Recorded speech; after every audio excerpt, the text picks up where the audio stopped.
Yo, what's up guys, welcome back to the channel. In today's video we're going to check out how to get notifications for new financial products on Bright. Are you looking to stay ahead with Bright's latest offerings? Well, here's how to get notified whenever new financial products become available. Start by opening the Bright app and logging into your account using your credentials. Once you're in, tap on your profile icon, then go to settings and then tap on notifications. Scroll down to the section that's labeled Product Updates and Offers. Toggle on New Financial Products.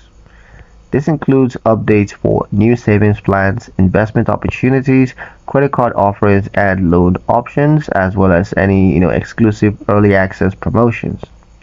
You can choose to receive updates via push notifications, email, or both.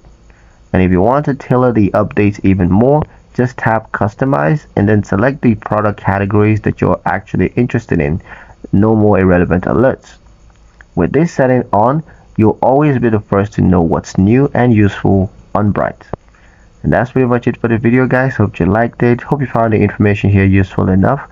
If you did, like, share and subscribe for more insider Bright tips delivered to you first. Thank you guys for watching and we'll see you in the next one.